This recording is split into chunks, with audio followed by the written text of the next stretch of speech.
y'all, welcome back to my channel. Wanted to get on here today with a dupes video. All of these things are good alternatives to higher end products in my collection.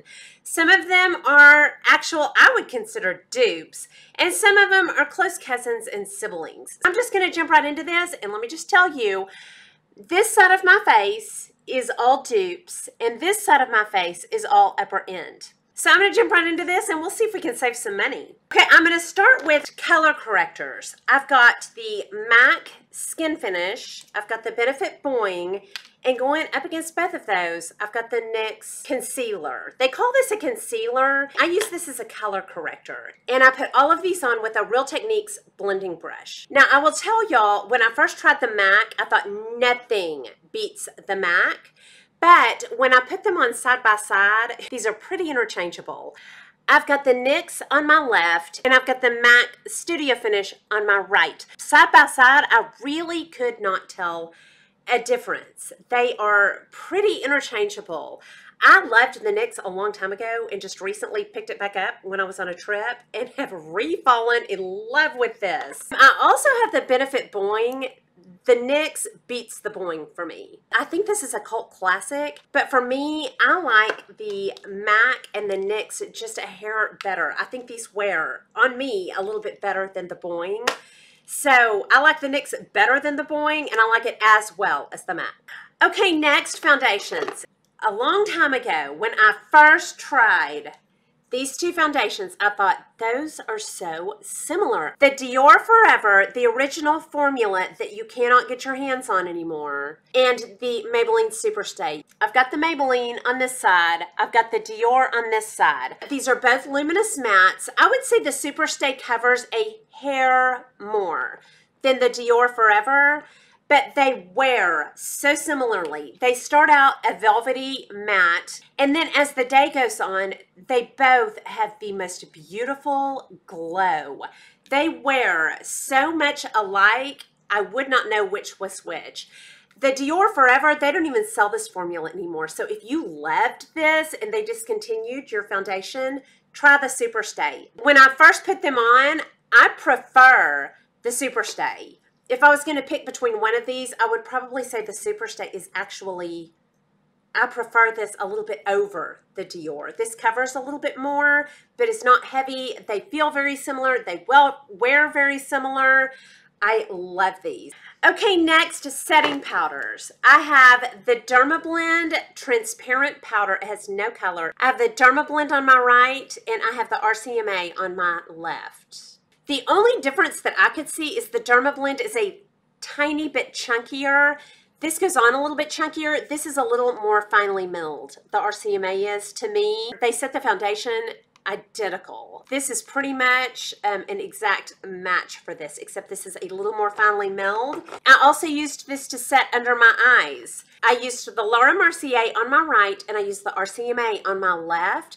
The only difference is that the Secret Brightening is a hair more brightening when I first put it on, but then when it settles in the same. I would not be able to tell these apart. After they set, you know, when I first put it on, the Laura Mercier is a hair more brightening, but they feel the same, they set down the same, so the RCMA would do it all. It would set my foundation and it would set my under eyes. Okay, two more powders. The Too Faced Born This Way in Translucent, and the Maybelline Fit Me. I have thought forever when I use the Fit Me, that reminds me of the Too Faced. When I put these on, now this doesn't sound good, but it is. They both seem chalky to me, like very mattifying. I love the look both of these give me. I think the Fit Me has a little bit more of a cover. And I finished with both of these today. The Too Faced is on my right, the Fit Me is on my left. They both looked identical once I got them blended out. These would be interchangeable to me. Okay, and then a luminous finishing powder. I have the Hourglass Veil, and I have the Flower Satin Finishing Powder. I will tell you the difference between these is the color. So I will tell you how I made these match. And right before I hit record, that's what I touched up with. I've got the Hourglass on my right, and I've got this on my left. I cannot tell the difference. These are both Very beautiful, luminous, and blurring. This one, that's the color of this one. And then the flower is just a little, I would call it richer. It's a hair darker. You can see it in there. Hold on, let me hold them up side by side. So you can see the Hourglass is a little lighter, quite a bit lighter. So to lighten this up, I got my Milani Any White Powder. The Milani Prep Set and Go is a pressed powder, and it's a very thin and clear. So I would run my brush in this, and then dip it in that, and then back in this, and then put it on my face. And I got a beautiful, luminous, blurred look. Hold on, we'll put the Hourglass on the other side.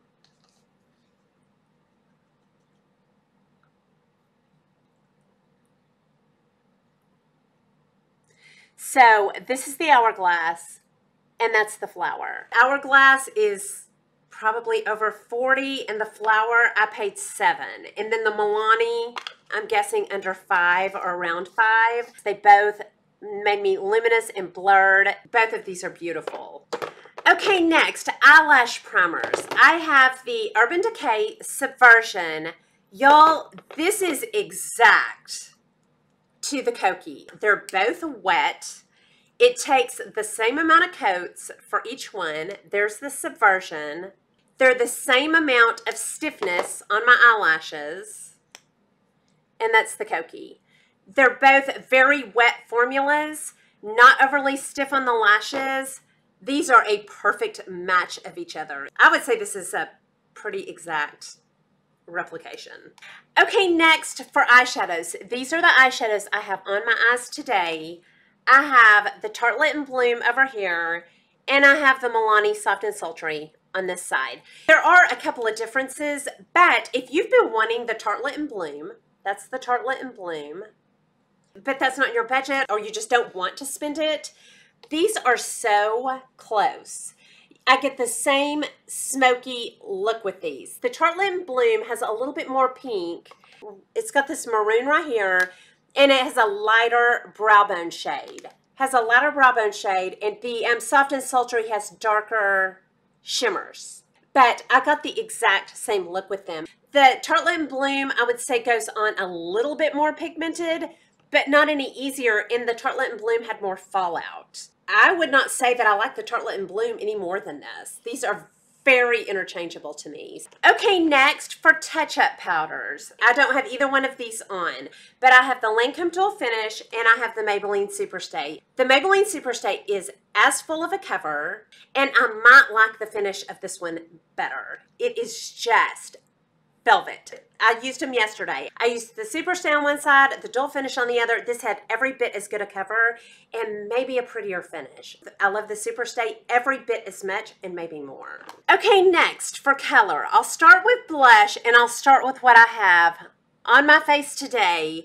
Now, these are obviously not exact dupes. One is a cream and one is a powder. I have the Clinique Pansy Pop on this cheek.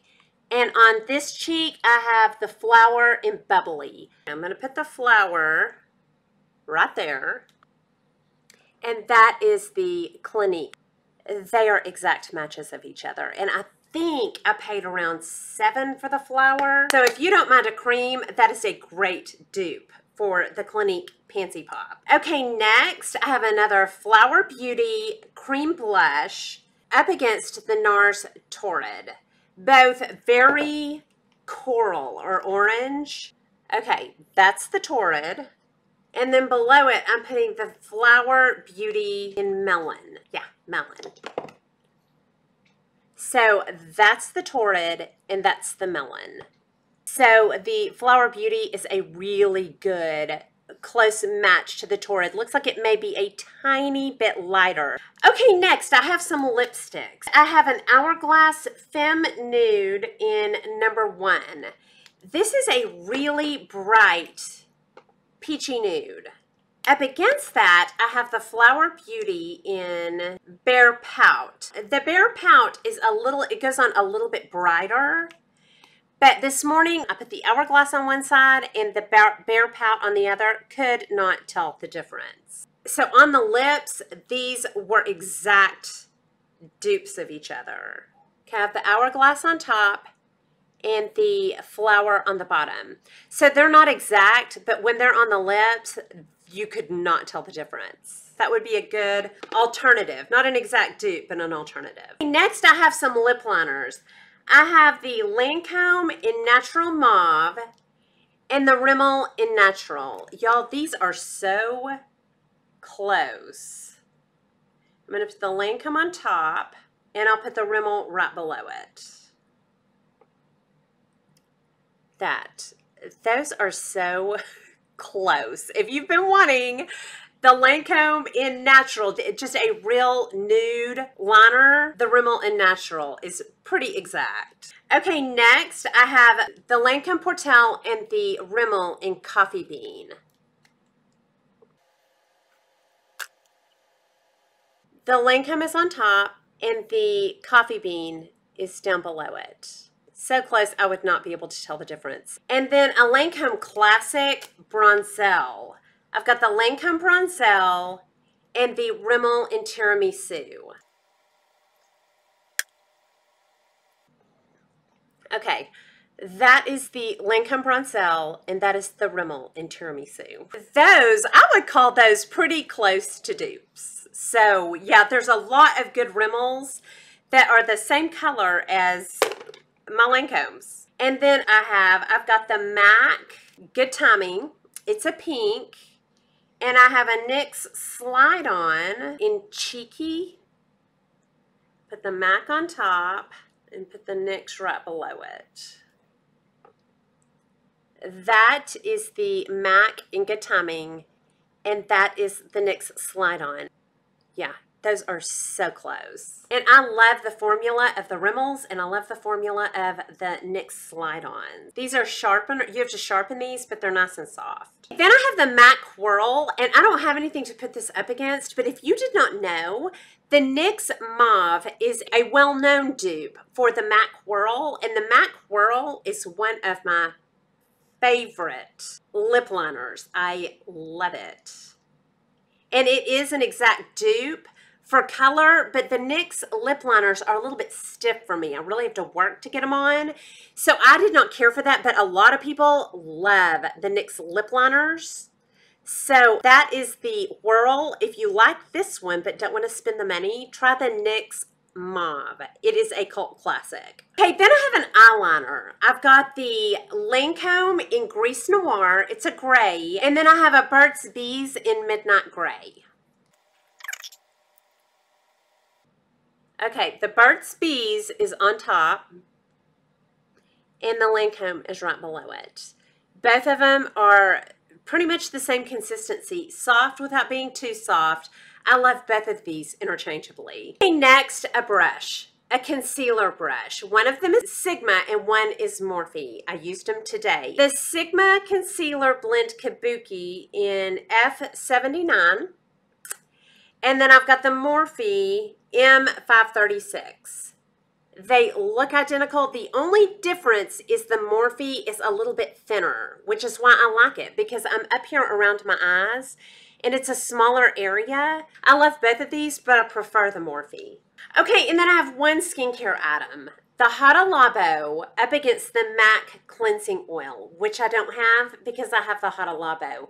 Neither one of these have a scent. They get everything off. They perform very similarly. They feel very close to the same, and this is half the price. Maybe not a dupe. I don't even know what the ingredients are, but a very similar cleansing oil. Okay, and that is all of my alternatives to higher end products. If y'all have some good dupes, put those down below because I would love to pick those up and love them with you. Hope you enjoyed this video. If you did, please like and subscribe. Leave comments and questions down below, and I'll talk to y'all soon. Y'all have a good day. Bye.